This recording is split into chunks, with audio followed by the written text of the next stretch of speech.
مساء الخير عليكم. تعالوا نعمل مع بعض النهاردة الطرب الضاني على أصوله.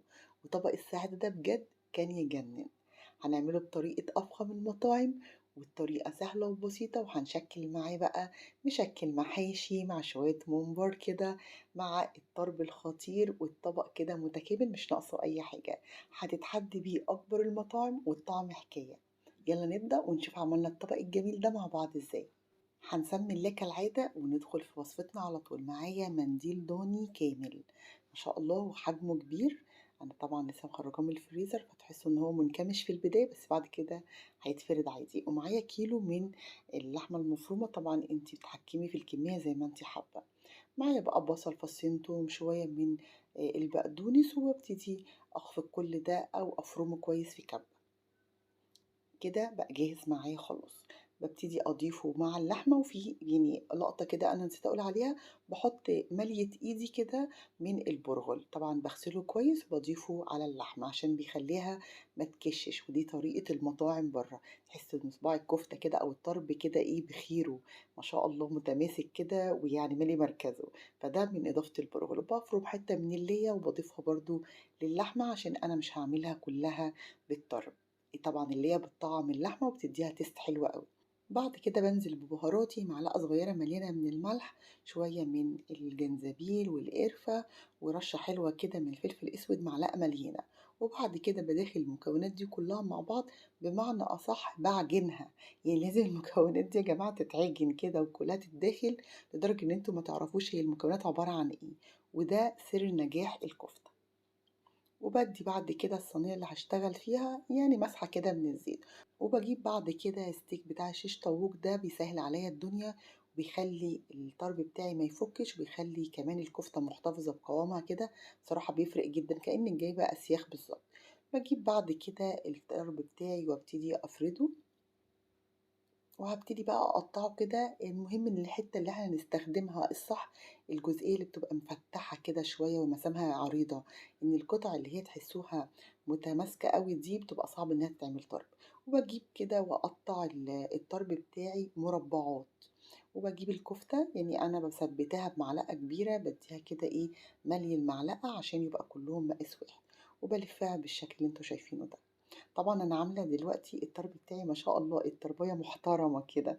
إنما في العادي أنتِ ممكن تقللي الحجم زي ما أنتِ عايزة. المفروض إن حجمه يبقى أقل من كده، بس أنا حبيت إن اللي ياخد واحدة يحس إن هو خلاص بقى يعني كده الدنيا جميلة. فعملت كله بقى لنفس الحجم اللي أنتم شايفينه ده، أحجام كبيرة كده متماسكة. واللي بياخد واحدة it's enough كأنه خد 2، هي كلها في الآخر محصلة بعضها. بس هي الفكرة إن أنتِ يبقى شكلها أظرف لو أنتِ عندِك عزومة الشكل الكبير دوّة، وبعد ما تستوي طبعًا إحنا معروف إن الحاجات دي بتنكمش كده وبتقل شوية، فالشكل العام بتاعها هيبقى أحلى بكتير. لو في زيادات بقى هابتدي أشيلها بالشكل ده، وكده بقت جاهزة معايا. هابتدي أحطها في الصينية. وهاقطّع باقي الطرب بتاعي مربعات بقى أو مستطيلات، اللي يعني الشكل اللي أنتِ عارفاه. خلاص أنتِ عارفة مقدار إيدِك، وكل ما ثبّتِ بمعلقة أو حاجة معيارية، كل ما طلعت معاكِ في الآخر كلّها نفس الحجم. بالنسبة طبعًا للكفتة لمّا بتدخّليها، وطبعًا الطرب خلاص أنتِ عرفتِ هتعملي إيه أنهي مقاس عشان كلّها تبقى شكل بعض. طبعًا لو في كُتل زيادة كده باشيلها على جنب، وبابتدي أصبّعها كلّها بالشكل ده. في الوقت اللي أنا باصبّع بيه باكون باجهّز بقى فحماية حلوة كده على جنب، عشان أول ما أدخّل الصينية الفرن هابتدي إن أنا أشغّل الفحماية على طول عشان تدّي نفس طعم مشاوي بتاع برّه.